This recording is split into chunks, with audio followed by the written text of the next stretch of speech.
Hello everybody, I am that role-playing Ginger, and we are back with the finale of my Elden Ring journey, A Wizard's Fifth Journey. We are going to finish it today. There's one more thing I want to do before we go take on the final boss, though.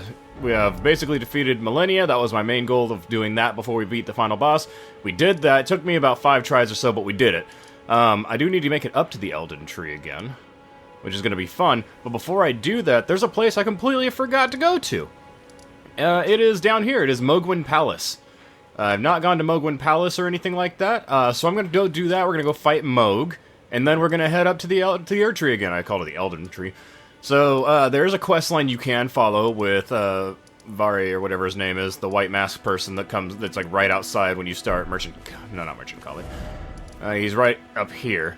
There's a quest you can do for him. It involves PvP, but they did actually bring in a way to do it outside of invading other players. They introduced an NPC up in this-ish area. Yeah, in these ruins, there's an NPC you can invade and kill, and that'll progress the quest.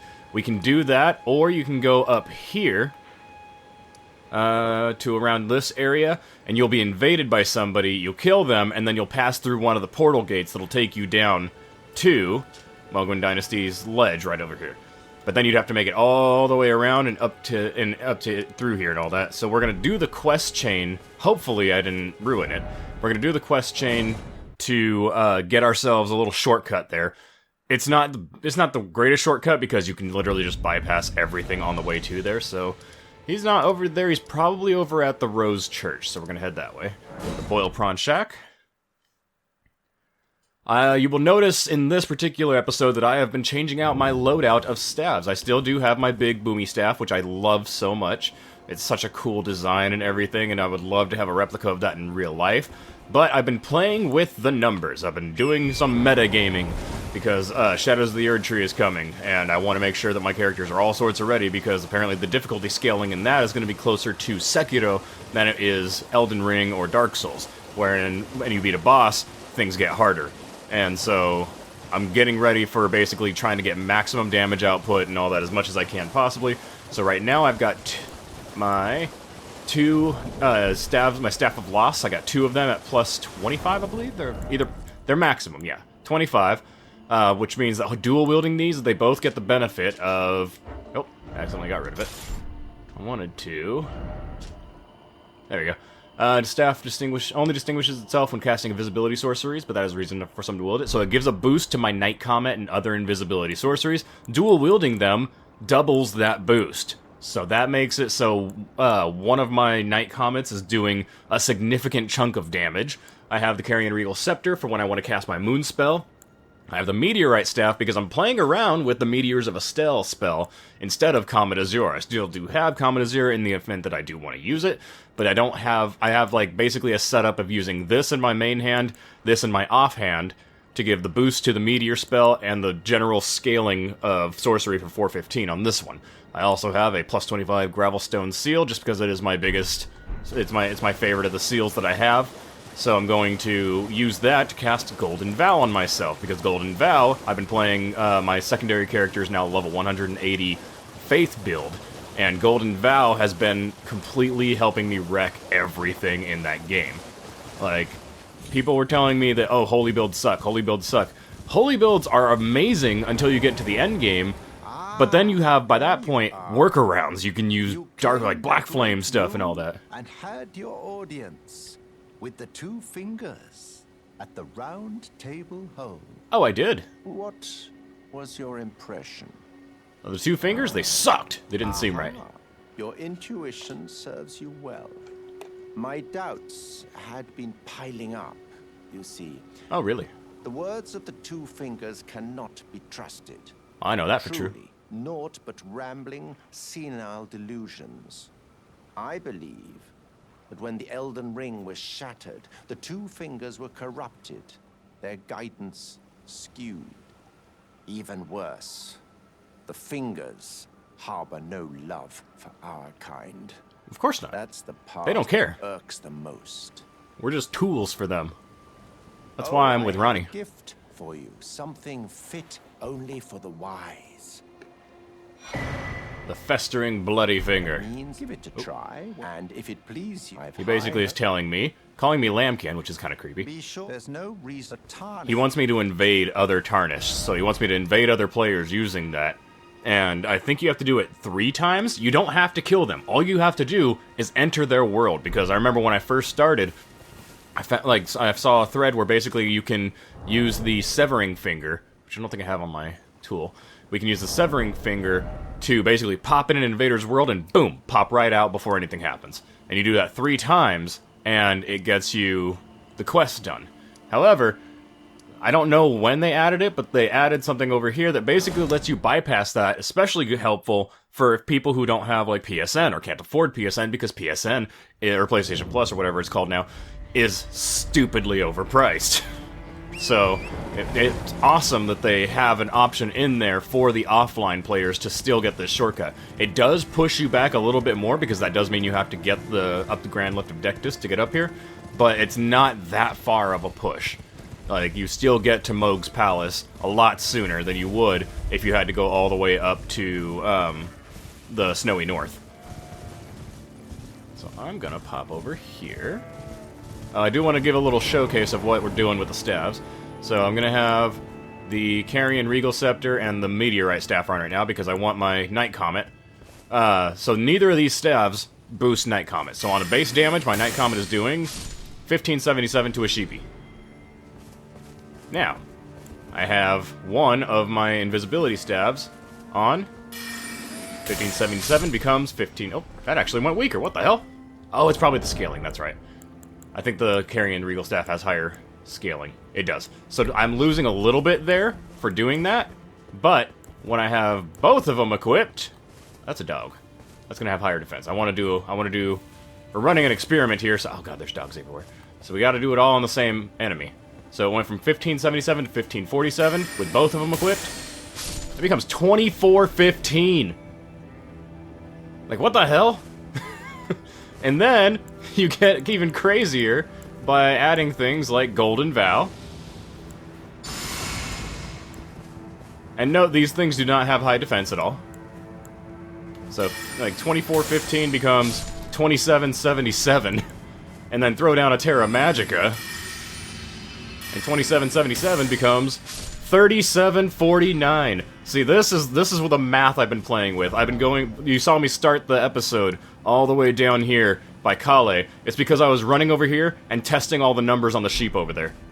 Now, the sheep don't have, like, really any resistances to anything, as far as I remember. So, like, they aren't... I'm not basically saying, like, I decimated the sheep, I'm all-powerful. It's just so I can get a baseline of the numbers for the scaling math. And, oh my god. When I realized how powerful I can turn my Night Comet, I was like, I gotta redo my whole setup now. Keeping my outfit, though, because fashion souls. But staff-wise, definitely found something significantly better.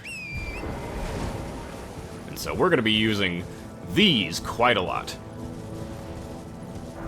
Got my whole setup now to help me be the most powerful wizard as I can possibly be. Hopefully, we won't have as much trouble with Radagon and Elden Beast. I usually have a nightmare of a time with them.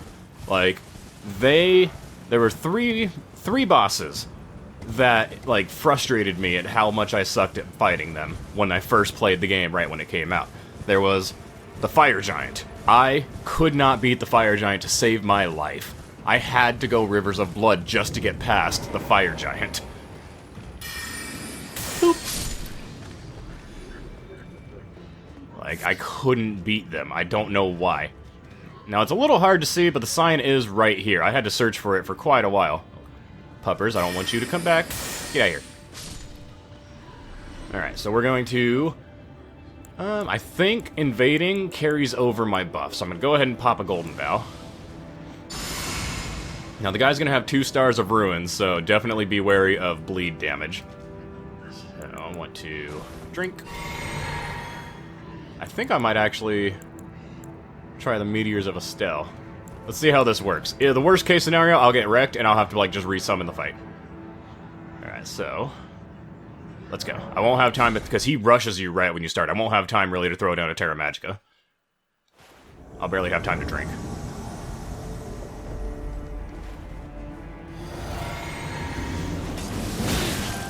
see? Look at that. Look at that.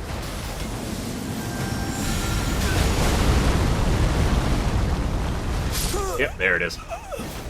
I was trying to get fancy with a hyper-moving guy, so Night Comet's gonna easily wreck his face, though.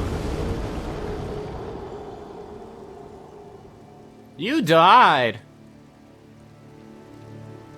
Good thing is my runes are gonna be, like, right here.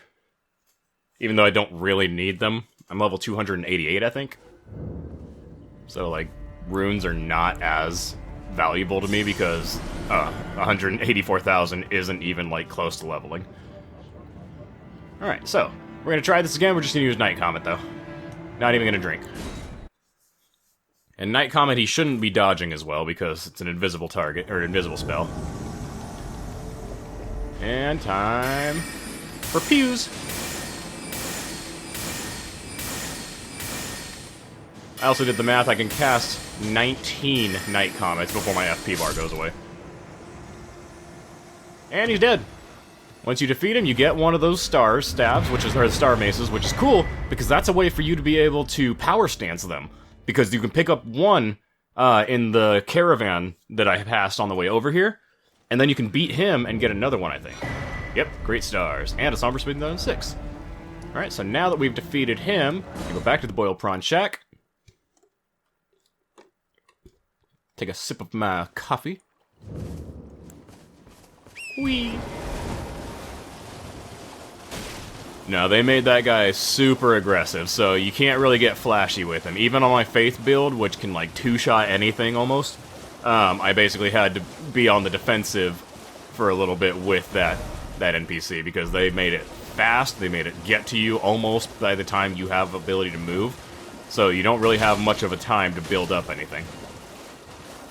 Which is kind of how it is with players, because players know when you're invading the world way before you actually get to the world. You get the sign, and then the person's invading. So you get the sign, and you're like, alright, I have a moment to prepare. And especially if you know invasion patterns and whatnot, you can kind of guesstimate about where they're going to pop up in the world. And so you can basically get yourself super ready in that area or not. Excuse me, flowers. Kale! No, you're not Kale, you're Kare.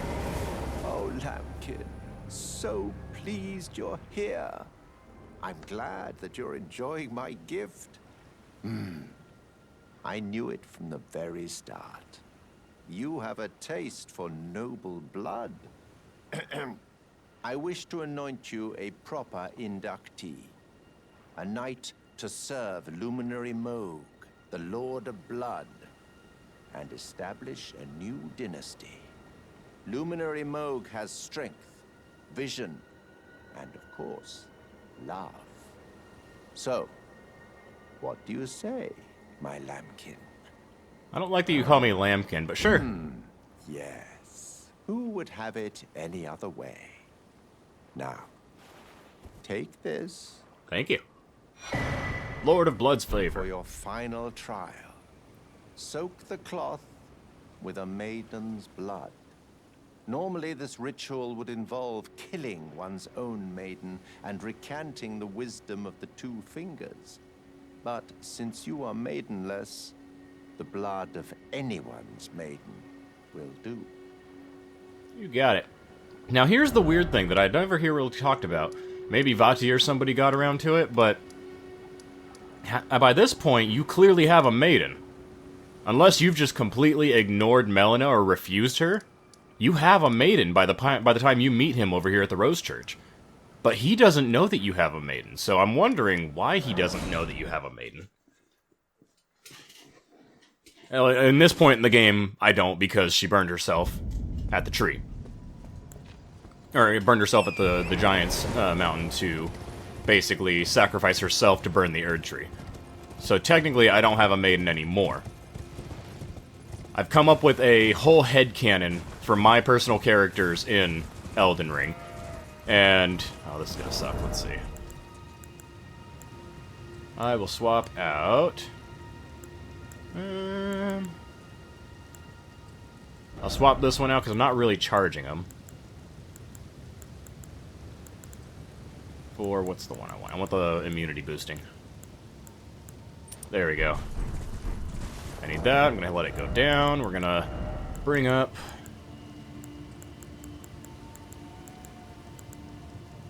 this one. And...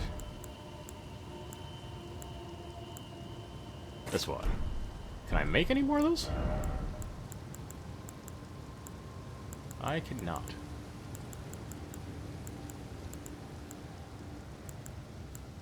It requires crystal cave moss, which I have not been farming. What I'm doing is I'm building up my oh, not immunity. What am I doing? I'm a dummy. I keep using immunity. I need focus. There it is. Focus is the one.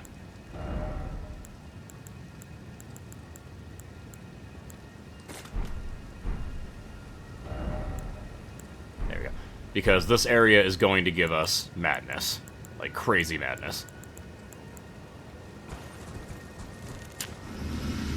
And I want as much madness relief as possible, because the mice that I'm going to be encountering up here are going to be in my way. So I need as much resistance to it, and there are armors you can wear and everything to lower it. But up there is going to be, unless I took care of it in the playthrough, a big old ball of fire. Nope. Alright, I must have taken care of it already. Awesome. I don't remember taking care of it, but awesome. I'm okay with that. Huh. Since I'm in the area, I can show you guys the one of the towers. Because that tower over there has some pretty decent, it's got a pretty decent melee spell, if I remember correctly. I think it's where you get the hammer. You get a big old hammer smash spell, which is good for the close range. You do have to get past one of these arcane trolls, though. And so what I'm going to do is I'm going to hop off my horse. Golden Vow.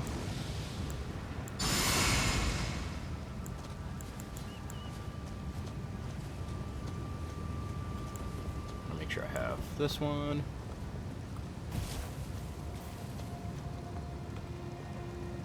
Aim for center mass. Terra Magica. Stark Moon.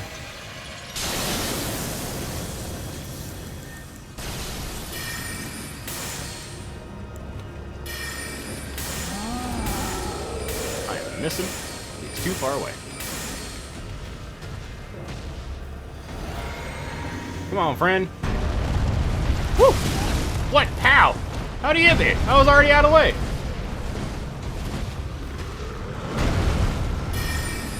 Poof. Poof. Poof. Ow. Poof. I've been playing a class. Well, not a class, really. I've been playing my build that is designed to be in their face at all times.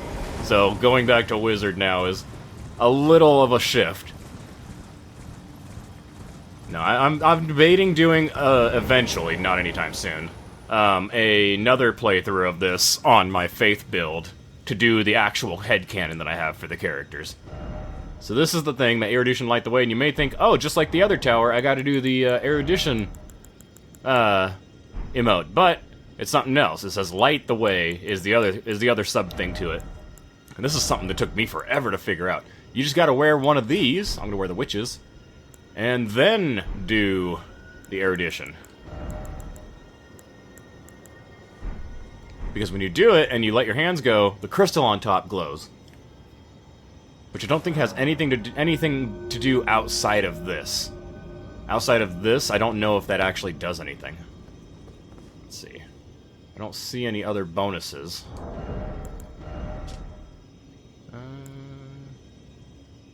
Intelligence, dexterity.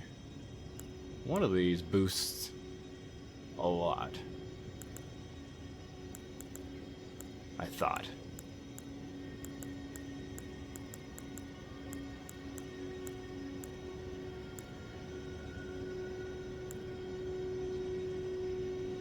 Yeah, this one's gonna lower my HP and my... It says... Oh, the one I'm currently doing is lowering stamina. But this one would give my intelligence a big boost. But that's fine. I prefer my awesome moon hat. Then you're going to want to be careful, because there is, in fact... Go ahead and throw on Golden Vow again. Just do Golden Vow. I don't think we need the other one yet. There is going to be an enemy popping up here. One of the Graven Heads.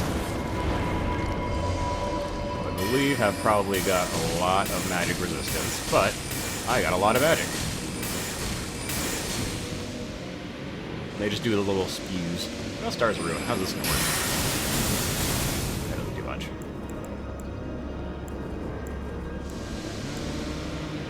I'm gonna do Moonblade on this.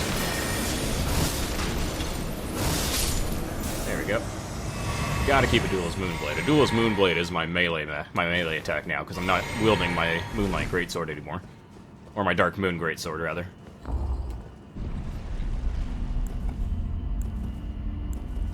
Thinking I don't need the Carrion Regal Scepter, because the main purpose of my Dark Moon isn't to do damage, it's to do the buff, or the debuff. Yeah, you just do that puzzle, defeat that enemy, and you come up here, and I thought there was going to be another Memory Stone, but no, there's spells up here. But decent spells for certain builds. The Cannon of Hyma, and the Gravel of Hyma, or the Gavel of Hyma. Those are some scary, powerful, like, I believe they're the biggest poise-breaking spells, but I'm not positive on that. I do know that they, like, the cannon is like the from downtown kind of spell where you shoot that thing across the universe and it just rockets and crashes on people. It does have a lot of, like, if it's a PvP, the person can clearly see it coming, and it's not a tracking spell, so if they can see it coming quick enough, they'll get out of the way of it almost all the time. The hammer's kind of scary in close range. Back to the task at hand. I think I'm gonna go ahead and just pop on that. I'll think about what I want for that. I could put my Moonlight Sword back on, but I don't think I need it.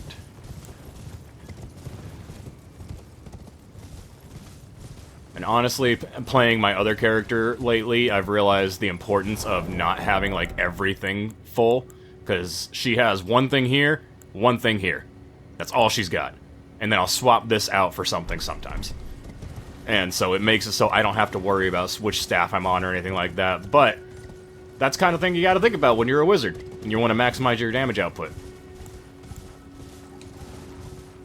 So because we got rid of that madness thing up there, we just gotta go up here. Which I don't think I already did. No. It's weird that I got rid of the madness orb, but I didn't go through all the way up here. Frenzied Flame Village. What's up, everybody? You guys going crazy? Me too! Oh, wow. Just one-shotting things. I thought these would at least be two shots. There are big scary rats up here, so I'd avoid them if possible. And the main issue is going to be the NPC up here. He's a little bit of a problem. But we should be able to get him before he really gets to us. Ow, ruined my thing.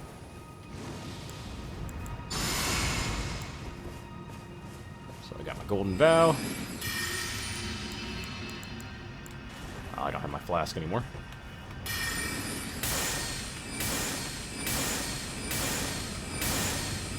This is Vike, and Vike has a really, really good spear. Especially if you power stance those spears, you can, like, do a, like, twin spear charge that just bash, bash, bash, bash, bash, bash, bash, and crashes the person to the ground. Very good poise breaker. You also get a Subriri Grape, which is for the Frenzied Flame ending. Which, if I do my Faith character, I will do, because that's my headcanon for the Elden Ring character. Go ahead and pick that up. Go ahead and pick up all her outfit. And the Lord of Blood's favor, because there's already a dead maiden, which means I didn't have to kill anybody, except for Vike. But Vike came at me. So, that's on Vike. Go back to the Boiled Prawn Shack. My headcanon for the Elden Ring character, at least this is for my character, I'm not saying this is the canon, because there is, I don't think, a technical canon for Elden Ring. My headcanon for Elden Ring, my character, my Tarnished, my chosen undead, is that I come to the Lands Between, drawn by the site of grace. I am maidenless, so I have no chance of being an Elden Lord, but I am drawn to the task of going to the Elden throne. And so I eventually come across Melina, who is also seeking to basically, I don't know what her goal is. If her goal is to repair the Elden Ring or whatnot, I'm not sure, because she's dead by the time you make it there. I know that her task is the antithesis of the Frenzied Flame, which is absolute destruction and chaos of all. So, I basically join her on the quest to go to the Erd Tree. We find out we have to burn the Erd Tree. You've completed your final trial. Is it? And with this, you are a formal inductee. A knight who will assist Luminary Moog, the Lord of Blood, in the establishment of a new dynasty. Yeah, I'll assist him. Give me your finger. I'll give you the finger. Noble blood will be an immutable badge of honor once it settles inside of you. Alright, so I have to give him my finger. And he calls me a baby. Oh, I love my gauntlets.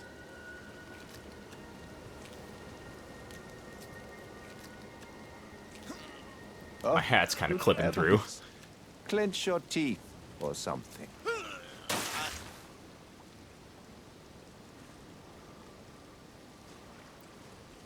Yep. Never forget that feeling of agony, for it is what binds you to Luminary Moog, to all of us.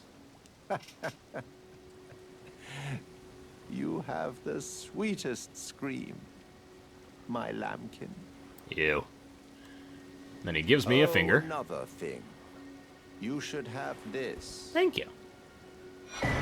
Pure Blood Knight's A Medal. medal granted by the new Mogwin dynasty, with the power to grant audience with Luminary Moog. I've gone out of my way to provide one to you. But you mustn't use it just yet. The meeting must wait until the Mogwin dynasty commences. Luminary Moog yet slumbers beside the divinity. We must endure a little longer. When the DLC comes out, I have to come back here and go through his dialogue. Because now that we know that the DLC is going to be accessed through where I'm going to be going, and him telling us we have to wait to go there, I want to know if they planned on this since, like, the beginning. Because I imagine they did, but this would be, like, super telling. Because it's always confused me. He tells us to wait, and yet we can use the item to immediately go there. Like, in this, you can get this super early in the game. This is what he gives you. This is your finger that he cut off.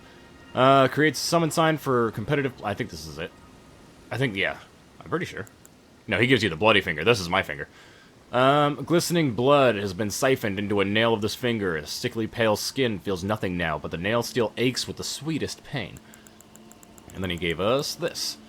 Proof that one is glorious knight of the new dynasty of Mogwin that the Lord of Blood will inaugurate. Used to be granted audience with Moog, only it is not time yet, for Moog yet slumbers beside the divinity. Be patient, the new dynasty is nigh. So yeah, that we get that, which is cool. You can kill him right now, and I don't know if you'll get the items, but you can drop some pretty cool stuff that I haven't found any practical use for yet, but it is pretty cool. So what we're gonna do is we are going to use the Knight's Medallion right in front of him after he told us not to. Bye! But continuing on with my canon, you have a maiden. You are now able to start going towards your goal of reaching the Elden Throne.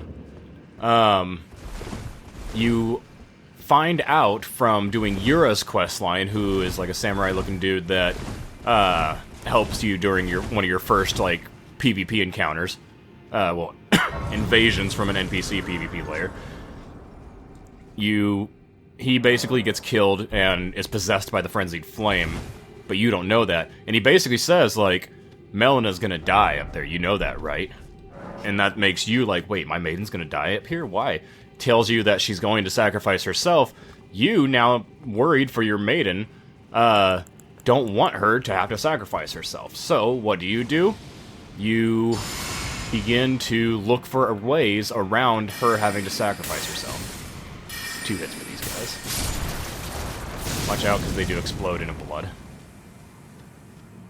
Now, I'm gonna try and just zoom past everybody, because this is a really long area to go through. Trust me, I have cleared this entire area out on my Faith build. I'm not using any stamina, which is really weird. Excuse me. Excuse me. And there's not really much worth up here, other than you get some decent runes. Turn on my little lantern. You're also going to want to just rush through this area, because there are shadows that you could probably kill, but you don't have to. I'm wondering if there's something going on, because I am not burning any stamina at all. There it goes. It was stuck, but I wasn't burning any of it. Yeah, this place is creepy, this place is spooky and dark, but it's not all that bad. And it's not a large place. Like, I remember being terrified of this place when I first came through, because these things were super powerful, they were causing me to just bleed out and die. But quickly make it through, and we're right next to the boss. What about you? What are you gonna do? What are you gonna do? Oh, he's gonna disappear. That's what he's gonna do. Alright, so, now that we've done that, we can actually make sure you exhaust all of his dialogue over there. You can invade White Mask Vare. And when you kill him, you get a bouquet of roses, of all things. Make sure I have this. Throw this down. He's gonna be down this way, somewhere, coming up at you. I would love for him to come to me, but I don't know if he does when you're all the way up here. There he is. Okay, yeah, there he is. Hi, Vari. Poof!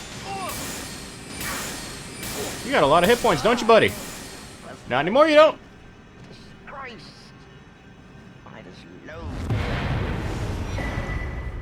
You get a rune arc, and you get the Furl Calling Finger remedy for for invading and defeating somebody.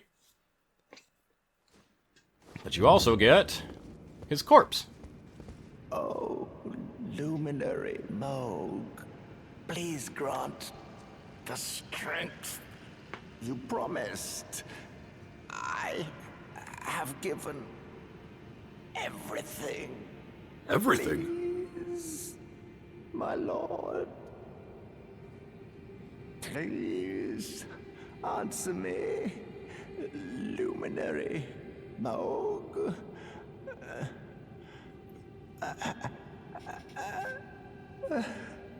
Bless the Mogwin dynasty with love. Love? What is love? Right. Then you loot a Festering Bloody Finger and Vare's Bouquet, which is a fun little item, but I haven't found a practical use for it. It's literally just a bouquet of roses that causes a bleed, and it's like, its L2 is just literally like boop boop boop. And that's it. It doesn't build up the bleed that much quicker. Like, significantly worse than the Rivers of Blood or Eleanor's Blade or Twin Blade or whatnot. For this boss, you definitely want to mix your physics. So I'm gonna get rid of the Cerulean Hidden Tear that eliminates all FP consumption. Well, maybe I'll do this one. No, because by the time I need this thing popped, I won't really need to do that. He'll be flying around too much. So what I'm going to do is I'm going to equip it with, there it is, the Purifying Crystal Tear. Not entirely sure where we picked this up, though. It's been so long. But this basically, he's going to do a debuff once he gets to like 50% health. That basically causes you persistent bleed the rest of the fight, if I remember correctly. Which is not good, because every time the blood loss pops, you're losing a giant chunk of your health. And so this will basically help you protect against that debuff. I can get rid of that and that. I think we should be all good. I got 8 and 6. That should be fine. That should be fine. I was worried about Moog on my Faith build, because Faith builds are not good at fighting Moog, apparently, but I did not have trouble when I actually fought him. Fire is not good against him. Holy is not good against him. Lightning's good against him. Well, not good, but comparatively, lightning is amazing against him. Alright, so, what I want to do before I walk in there... Golden Vow, obviously.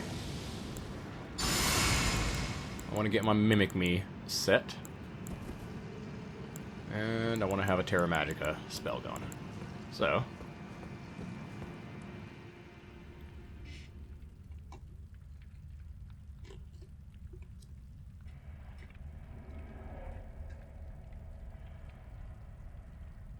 That is Mikola, stolen from the Halig Tree. The little hole where we saw the hole in the tree and whatnot. This is what was pulled out of there.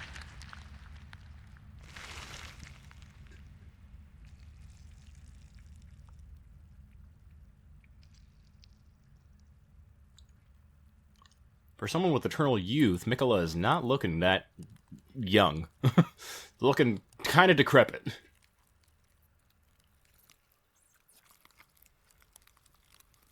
That blood effect is way better than the DLC of Dark Souls 3's blood effect when you're fighting Lady Freed.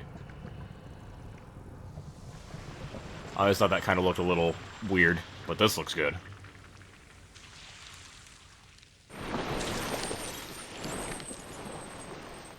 It's one of the omens.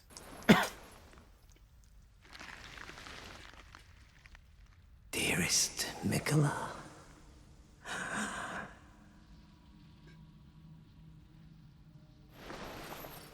You must abide alone a while.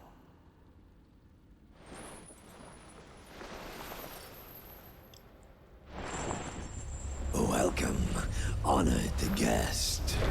Thanks. To the birthplace of our dynasty. Now, I know I'm intruding, but how do you know I'm antagonist to you? Because I haven't, like, said anything or done anything. I'm literally just here.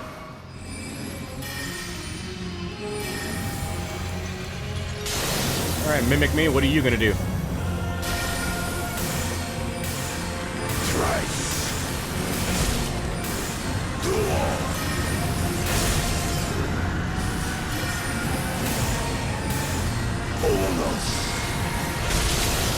That ring, that's what you want this for.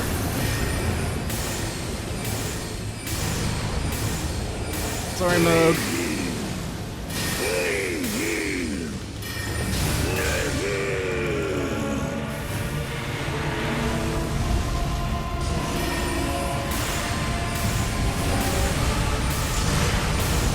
Boop! Moog's dead. God, he's so cool looking! I love his design so much.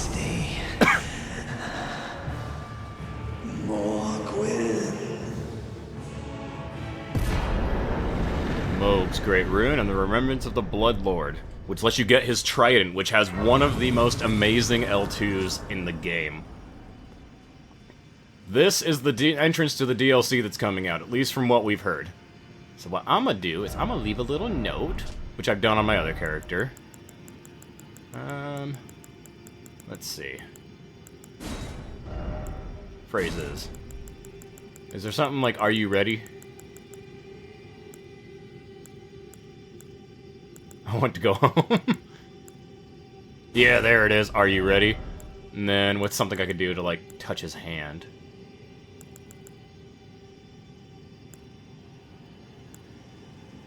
Do a finger snap.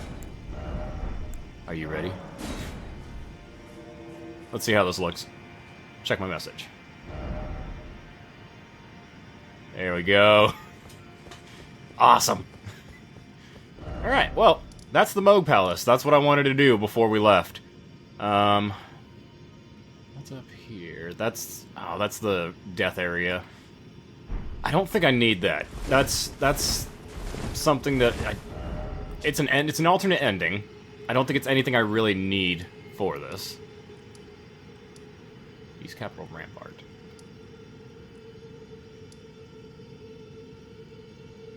Oh, this way. Lanedale Capital Vash. I know where to go exactly from here. But now that we've defeated Moog, it's time to go towards Radagon. We are going to the end. I imagine this is going to cause me a little bit of trouble, but we will do our best. Oh, I have a million runes right now. I'm gonna go ahead and spend those. Me just wandering about with a million and a quarter runes. I can get one level.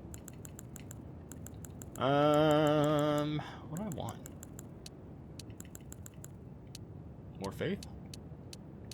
Not really using my faith. I'll go ahead and just keep boosting up something. I keep boosting up my intelligence. Get my intelligence up to a healthy 99. Look at me running around with 443,000 runes like, it's a Tuesday. It's not, it's actually a Wednesday. You can still go down to the sewers that way. I hate the sewers, though, in this game. Not a big fan of sewers in most games, but I especially did not like the sewer area of this game. It's one of the few areas in this particular game where I was like, I hate this. Golden sunflower. Like, it's not that it's, like, too difficult or whatnot. It's all the, like, death from falling and all that kind of stuff that I'm like, I should mind the sewers. I shouldn't be having this much death from falling when I'm literally in the underground. But it's because of the platforming and I'm not good at it, even when we have such tight controls. Now, the fact that I don't have the Elden throne site means that I probably have 2 more bosses before I get there. Might have Gideon Ofnir up here. The All-Knowing! Yep, there he is. Are you ready to see the best boss fight in all of Soulsborne? I don't think you are. You come to stand before the Elden Ring. Yeah, me. Become Elden Lord. Yeah. It's a sad state of affairs. I commend your spirit, but alas, none shall take the throne. Queen Marika has high hopes for us, that we continue to serve Healing. unto eternity. Oh, you're out of focus, buddy, or you're out of flasks? I know in my bones a tarnished cannot become a lord. Not even you. A man cannot kill a god. And you get the Nazgul armor, which is pretty sick. But, boom, all done. I imagine you can do Black Cavalry outfit, or even Malekith's outfit or whatnot, mixed with that helmet to make yourself a nice little Nazgul. Like a Witch King of Angmar. Ooh, I can level up again. Boop! Alright, and then I also want to change this back. Get rid of that. Eliminates all FP consumption in a mixed physic. Alright. Because I'm going to try a strategy when it comes to the Elden Beast, which...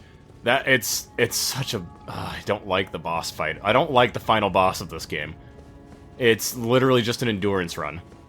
And especially, it feels like the final boss was designed to be used with Torrent, and you're not allowed to use Torrent, because the boss will go on the other side of the map and just, like, spam ranged attacks at you from afar, and by the time you make it to them, they just dip and go to the other side of the map again. And it frustrates me every single time. So I'm gonna try something that I've never tried before against it, so this is not the right way. But we have one more boss before we get to that final one, and the next boss is actually pretty badass. We actually kind of semi-fought it in this room. If you remember, before we burned the Erd Tree, we fought a spirit of the first Tarnished. We are now going to go fight that first Tarnished. But my canon for the game, you basically find out that Melina is going to sacrifice herself. You take on the Frenzied Flame because you are told that doing so, you will be able to sacrifice yourself and save her.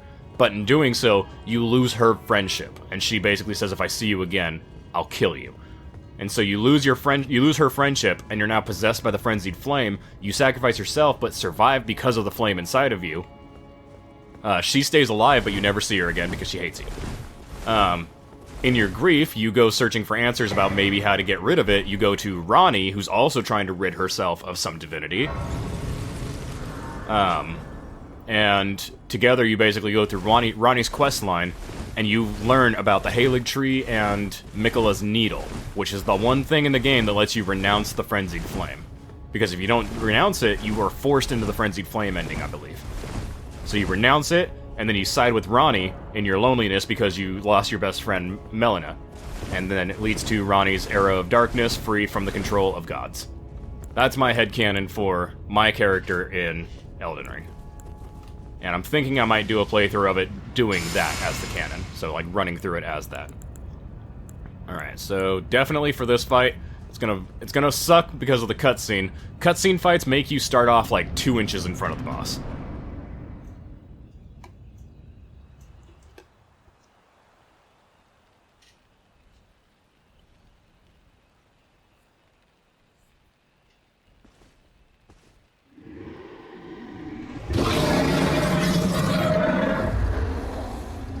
It's been a long while, Morgoth. Morgoth was one of his sons, I believe. Him and Queen Marika.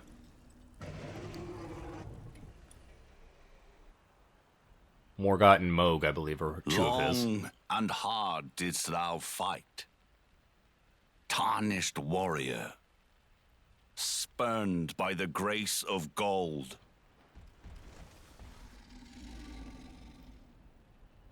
Be assured the Elden Ring resteth close at hand.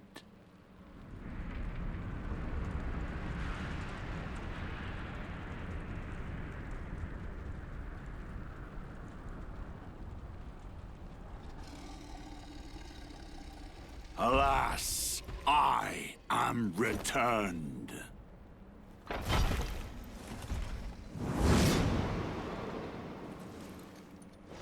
To be granted audience once more.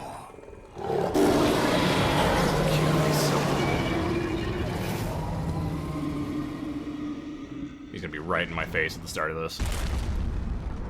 Upon my name as Godfrey,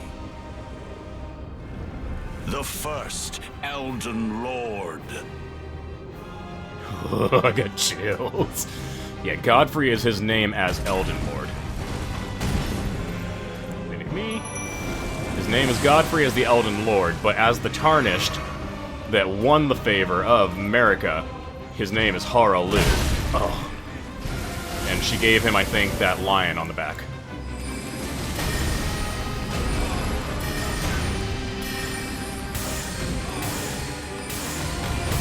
This is the easy way of taking him down, is using my Night Comet, because he also doesn't dodge it. Mimic Me's... Ooh, Mimic Me's going with meteors! Woo!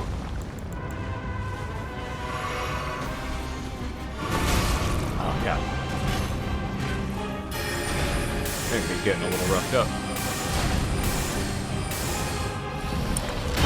When you get him to half health, he goes back to his original Tarnished form.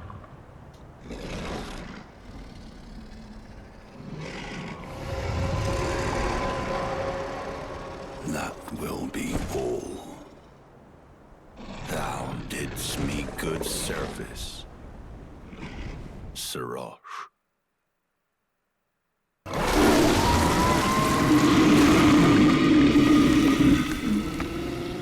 He's ridding himself of the gift that he was bestowed by Marika by becoming the first Elden Lord. And returning to his original Tarnished roots. Ah, it's so badass.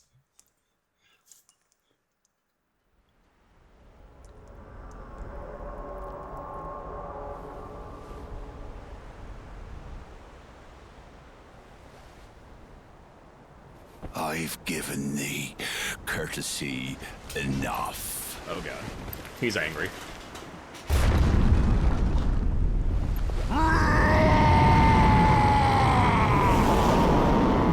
This is the man who became the Elden Lord.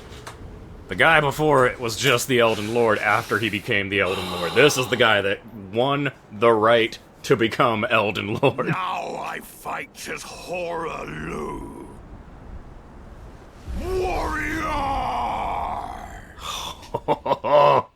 He's so badass. No, no, no, no, no, no, no, no, no. You ain't doing that. God. Mimic me, I would love it. Oh, God. I'm dead. Yep, there it is. I knew it was happening. He just becomes a WWE character by this point.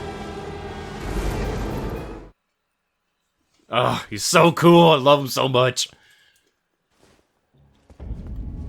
Alright, so we need to strategize. I believe I'm going to Comet Azurim. I want to use a Rune Arc, obviously. Might have a little boosty to my HP. Any little boosty helps. My runes are going to be in there somewhere. There we go. And now I can actually jump in there and immediately get my stuff going. I do want a Terra Magica. I hate the messages. I'm trying to switch my stabs.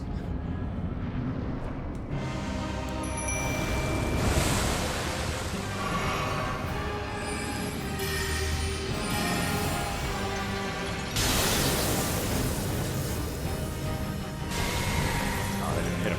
He's still too far away. This one will.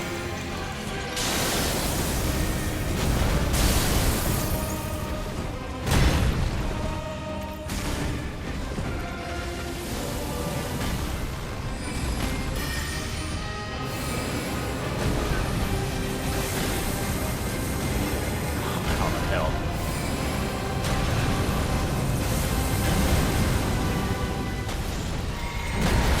Ow. Would you stop with the stompies? I don't like your stompies. Jesus.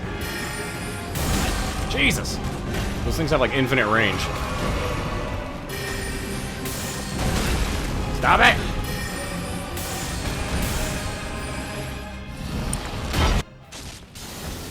New. Good job, Mimic Me.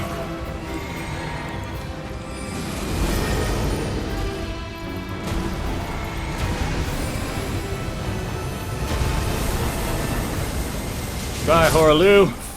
Tarnished. Thy strength befits a crown.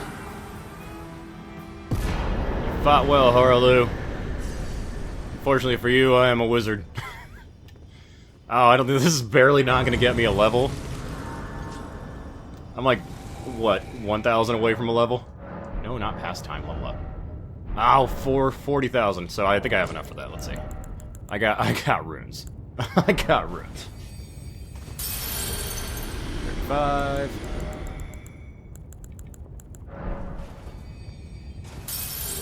There we go. This should be enough. Level up. Nope. Oh, 2,000 away.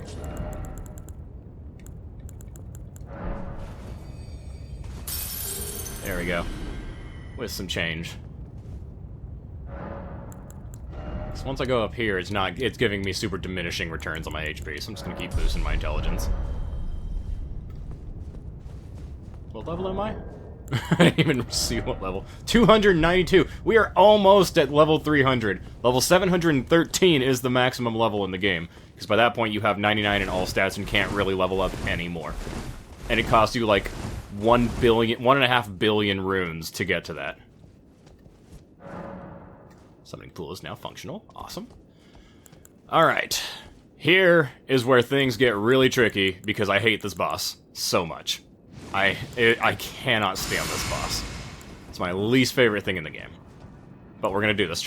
Alright.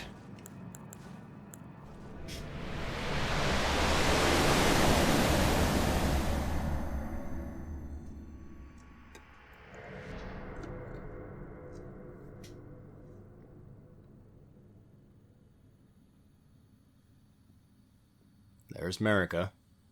And her hammer. With which she broke the Elden ring and is now punished for.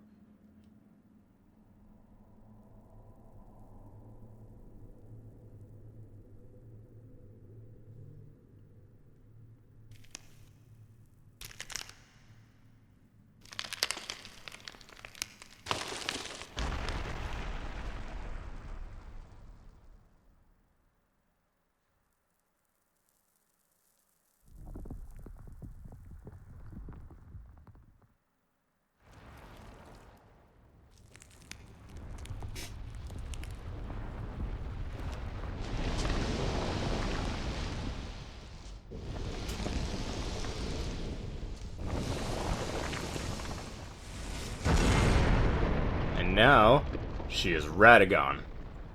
Further evidence that they are the same individual. It's the title theme. Oh, when you start the game, this is the first thing you hear. Oh, it's so good.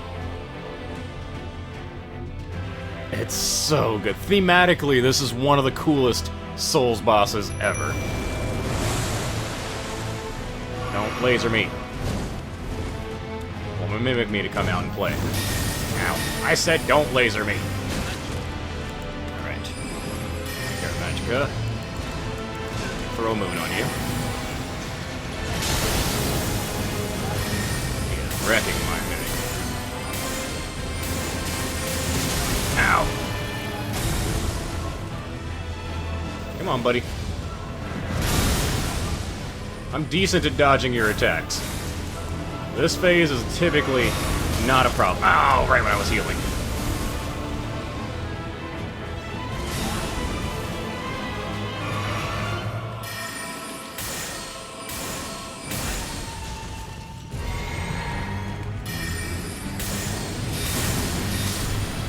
Alright, he's down. I'm gonna go ahead and pop this. And this.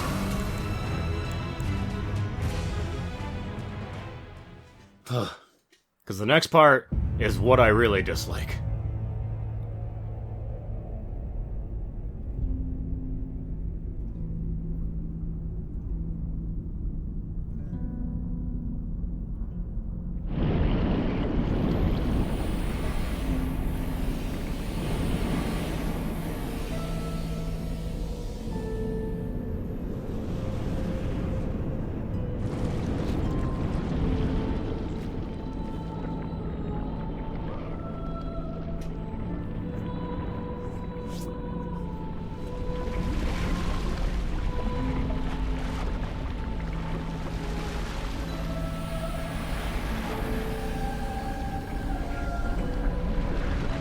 This is the Elden Beast. I believe this is the emissary of the Greater Will. That is the Elden Ring incarnate.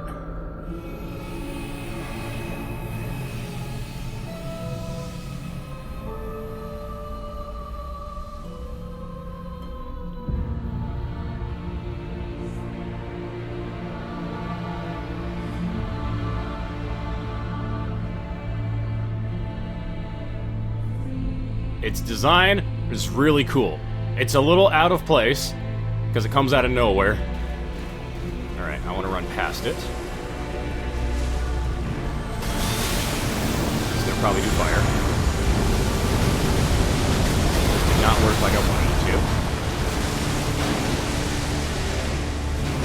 Oh, there it goes. Yep, there's one! Oh, I need a... Why am I not doing my talismans?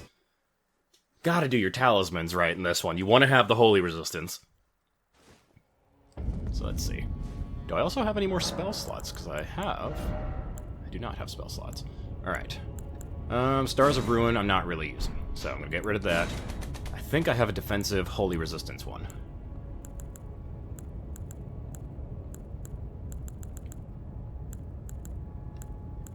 Holy. There we go. Divine Fortification. Gonna get that going. We're also going to... not sit back down. You fool! We are going to swap out something. Oh god, why do I have that still? I want... this one. Vastly boosts holy damage negation. Alright. Alright. Alright. Round 2!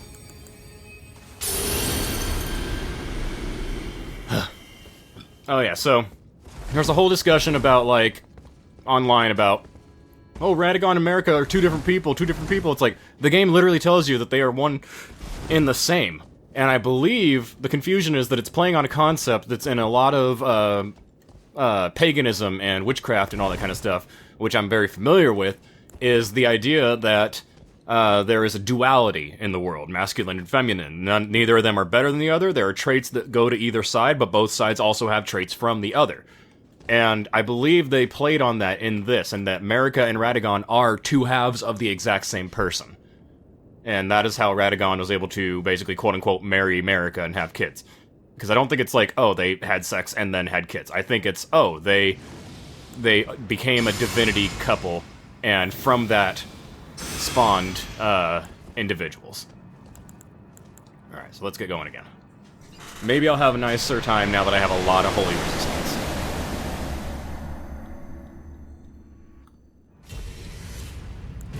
Good thing is he gets a little slow turn, which gives me a chance to throw out the Mimic.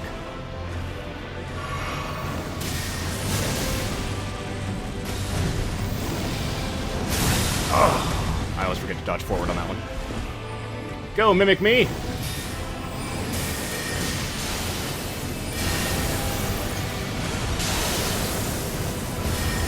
Oh, you dodge that because it's an invincible cycle.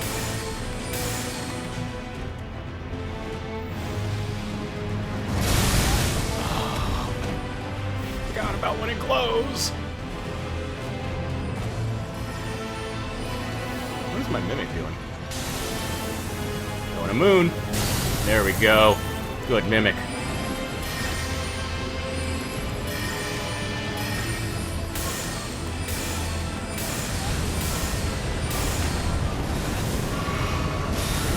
Woo! Woo! Woo! Dip and dodge.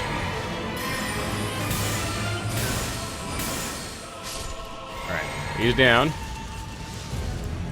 Throw that. Alright. Let's see. Can we get some good damage going?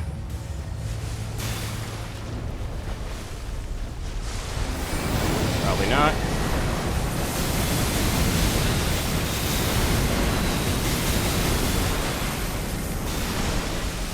Alright, we did okay. But now he's all the way across the universe. Sending a ring. On me. Yep. Jump! Now he's over there. This is what I hate about this boss, is it goes everywhere. Oh no, not my Mimic. He's gonna kill my Mimic with its Sacred Blade. Oh, the last one came to me! What the fuck? I've never seen it change up in mid-strikes. Oh, that's crazy. Gotta throw a moon. Get that debuff. You son of a bitch. I don't think I hit him with the moon.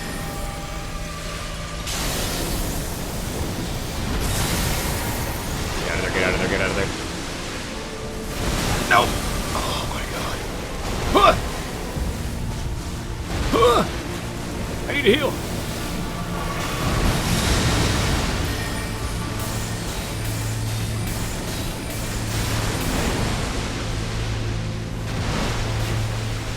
My Mimic's gone, it's just me. Oh, I hate this.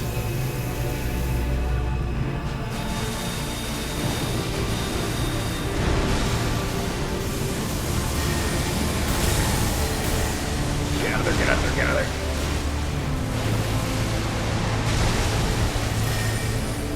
Oh, yeah.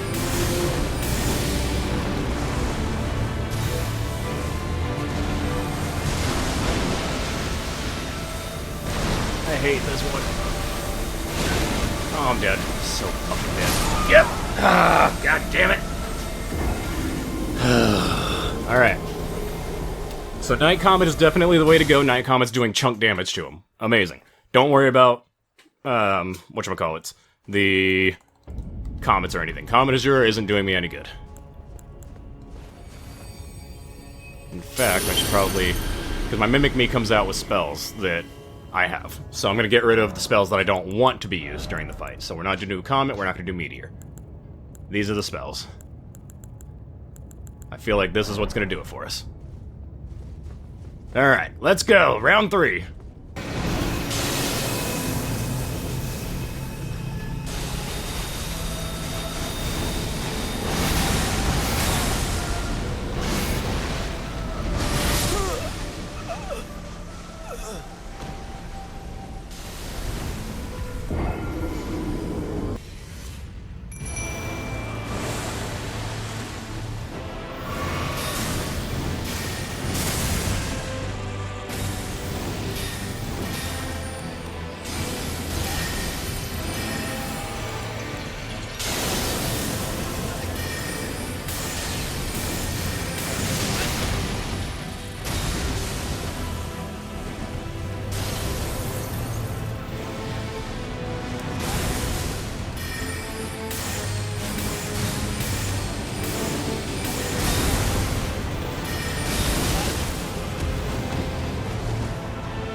You son of a bitch! Yes! Oh! Oh, thank all the gods! The Elden Beast is defeated once more! Wow! God slain. You damn right a god was slain today. I had no more healing items on me. 1.2 million runes on New Game Plus 4. Which I believe is called Journey 5. Oh my god. I'm gonna go ahead and take my nothing. Boop. You dang right, we're gonna come over here and sit here. Get this taken care of. Lost Grace discovered. I'm gonna level up, obviously. You know what?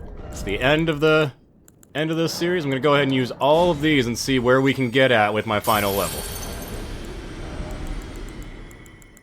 Use every single one of these rune items we have, except for the boss runes. I have everything from them, but I like having them for the details.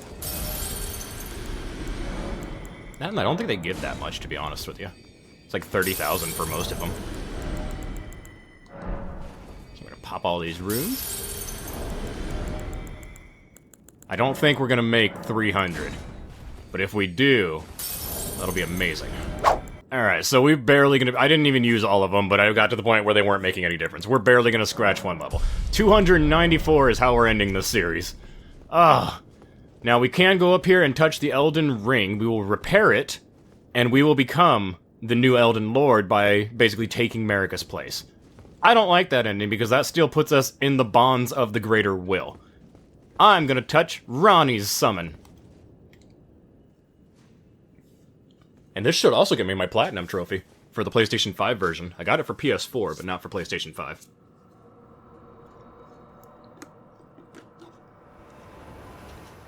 My bride.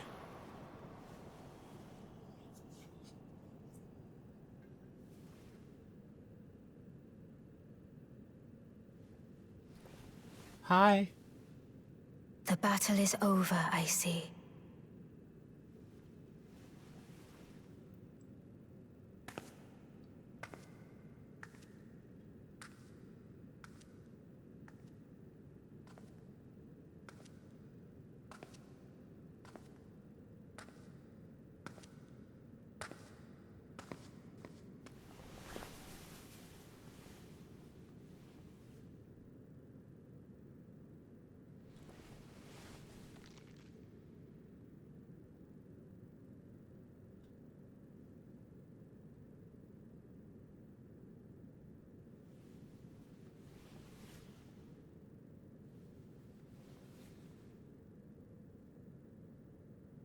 I do solemnly swear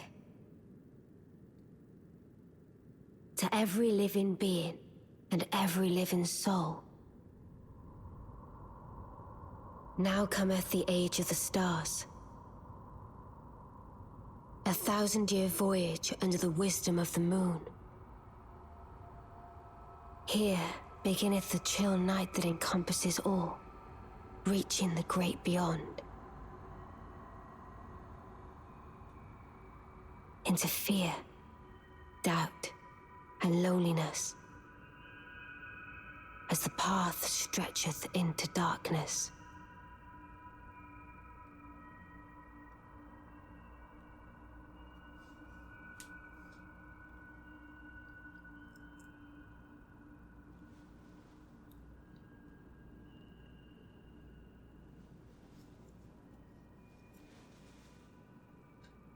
Hi. Well then, shall we?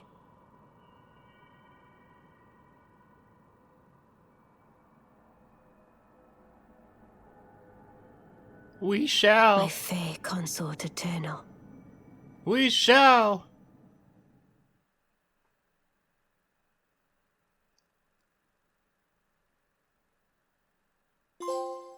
Age of Stars! Trophy earned. And wait for it. Elden Ring Platinum Trophy PlayStation 5!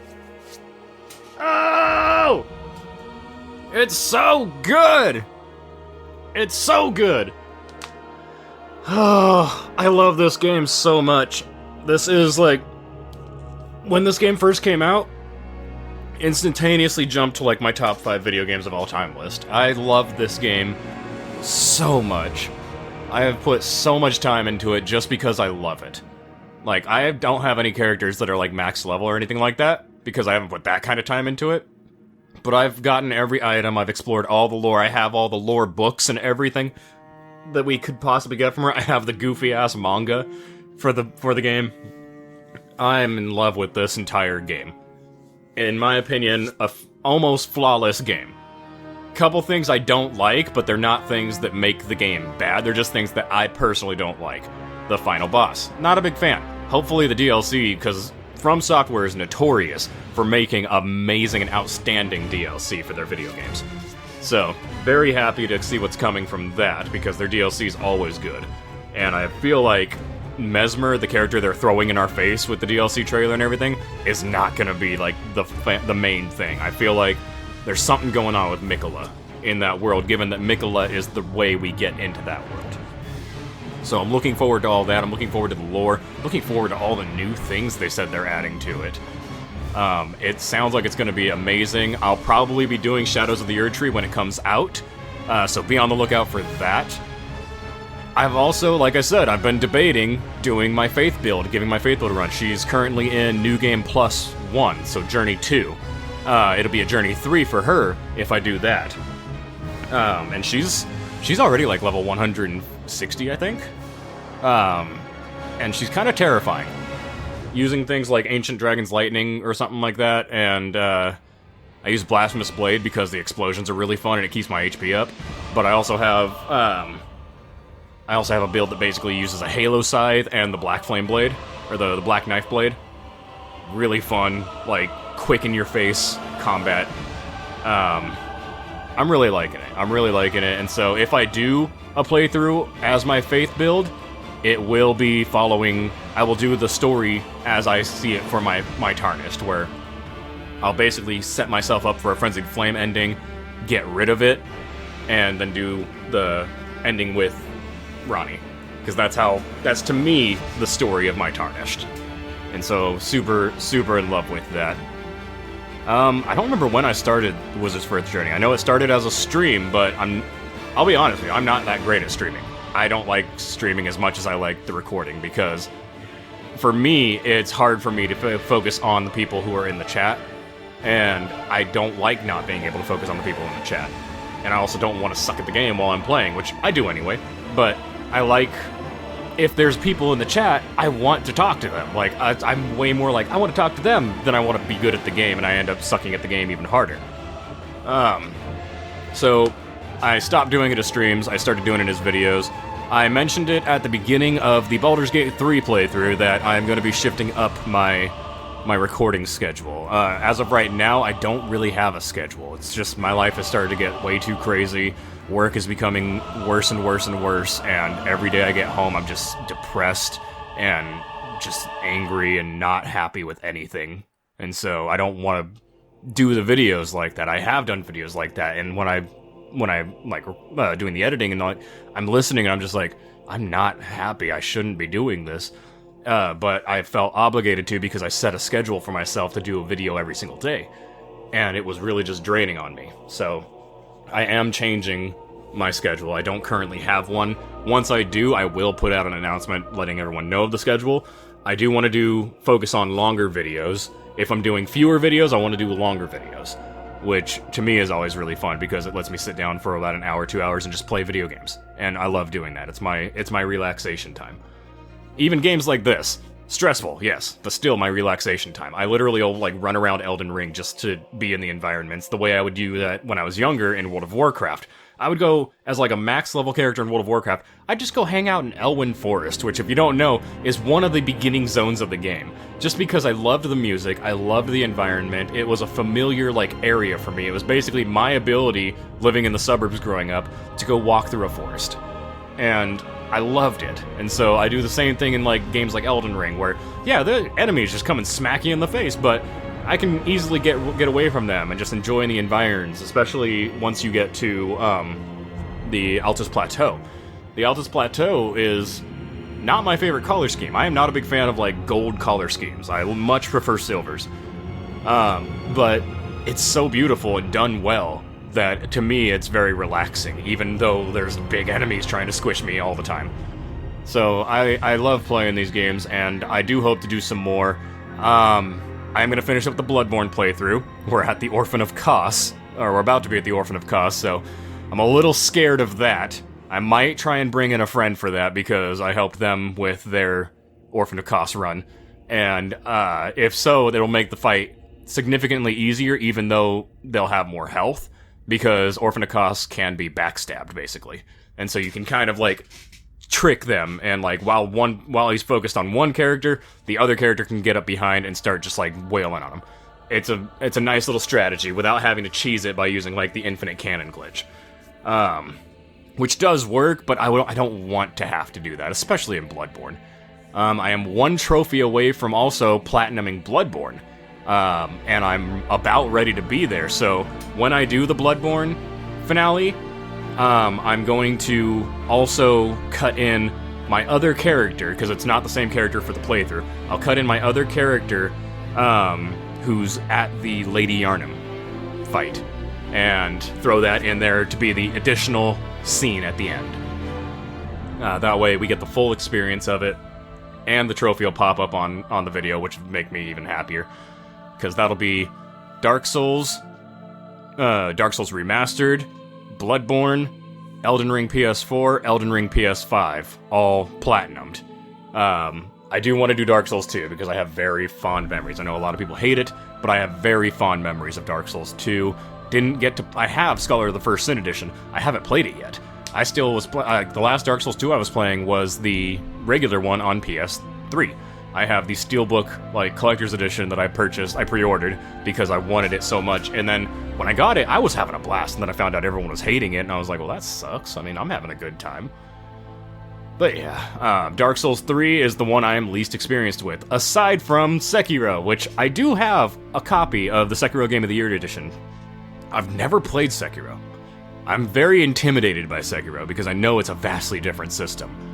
I'm also intimidated by the fact that when I ordered my copy, it's in Japanese all over the case. So I'm scared now that I might have to play Sekiro in Japanese, a language that I used to know okay, now don't really know that much anymore. So, very intimidated. Journey 6? Nah, not yet. We'll hang out, see what we're gonna do before I decide to pop over. But yeah, thank you all for being here, and for one last time as the wizard Gingy, I say to you, peace out.